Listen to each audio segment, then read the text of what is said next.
40 jours de mystère, le secret mortel, que Wolf Messing a gardé jusqu'à la fin.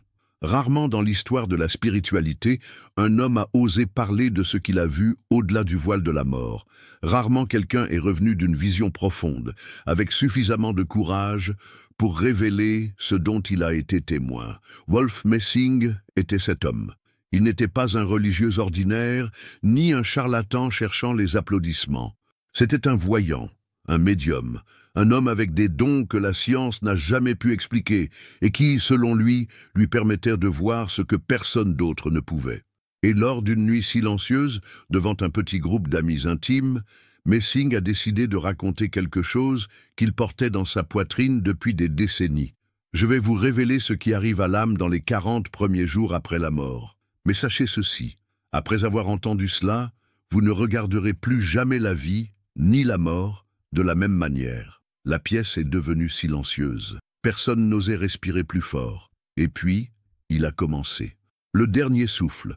Le premier pas, Messing a décrit l'instant final de la vie physique avec des détails qui ont glacé le sang de toutes les personnes présentes.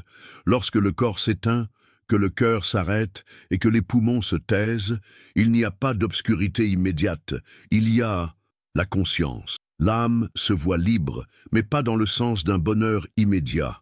Elle est confuse. Elle voit son propre corps immobile, les visages désespérés autour, les larmes, les médecins ou les membres de la famille, essayant, en vain, d'inverser l'inévitable. Elle essaie de parler, elle essaie de toucher, mais elle se rend compte que ses mains traversent la matière, que sa voix ne produit aucun son. Et c'est à cet instant qu'une question résonne dans l'esprit de l'âme. Qu'est-ce qui m'est arrivé? Avez-vous déjà pensé?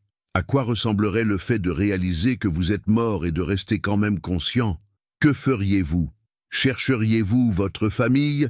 Resteriez-vous attaché à votre corps? Les 3 premiers jours. Le lien invisible Messing a raconté que durant les 3 premiers jours, l'âme maintient encore un lien puissant avec le corps physique. C'est comme si un fil invisible la maintenait ancrée au monde matériel. Elle circule dans les pièces où elle a vécu, touche les objets qu'elle aimait, observe les lieux qui lui étaient chers. Elle va à la cuisine et voit la bouilloire sur la cuisinière. Elle accompagne les enfants à la porte. Elle observe son partenaire dormir sans savoir que ce sera la dernière aube où elle sera si proche. Et vous, avez-vous déjà pensé qu'à ce moment-là, peut-être que quelqu'un que vous avez beaucoup aimé est là, à vos côtés, essayant de dire au revoir, et que vous ne le remarquez tout simplement pas? C'est pourquoi tant de traditions, comme le christianisme orthodoxe, effectuent de longues prières et veillées. Selon Messing, ce temps est nécessaire pour que l'âme accepte, petit à petit, que le corps a été laissé derrière. Du 3e au 9e jour, la porte des souvenirs. Entre le 3e et le 9e jour, l'âme traverse ce qu'il a appelé la porte des souvenirs. Imaginez, un instant, revivre chaque instant de votre vie, non pas seulement comme un souvenir, mais en ressentant exactement ce que vous avez fait ressentir aux autres. La douleur que vous avez causée, l'amour que vous avez donné, les mots qui ont guéri et ceux qui ont détruit.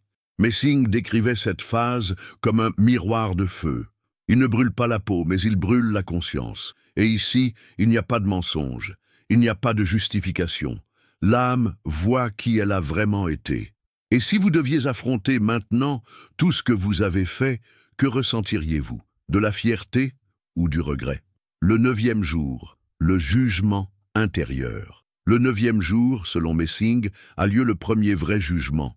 Non pas devant des anges ou des dieux, mais devant soi-même. C'est la conscience elle-même qui décide si elle est prête à continuer ou si elle doit affronter encore plus de leçons. Beaucoup d'esprits, à ce stade, implorent plus de temps, non pas pour vivre, mais pour corriger ce qu'ils ont laissé inachevé. Et Messing jurait avoir senti cette supplication résonner dans les chambres d'hôpital, sur les champs de bataille et même dans des maisons ordinaires, dans le silence de l'aube. Et si c'était vous, si vous pouviez voir la liste de tout ce que vous avez laissé derrière vous, courriez-vous pour changer? Du 9e au 40e jour, la traversée. Après le 9e jour, l'âme entre dans la phase la plus longue et souvent la plus difficile, la traversée. Elle commence à s'éloigner du monde physique et à sentir la présence d'autres êtres, certains familiers, d'autres complètement inconnus.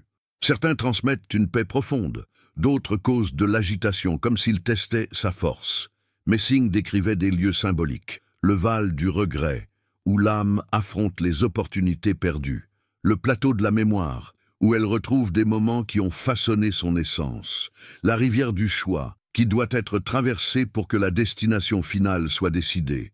Et ici, une question plane dans l'air. Aurons-nous tous le courage de traverser ou resterons-nous piégés sur les rives? Le 40e jour, la décision finale. Arrive enfin le 40e jour. Messing décrivait ce moment comme un carrefour lumineux et silencieux.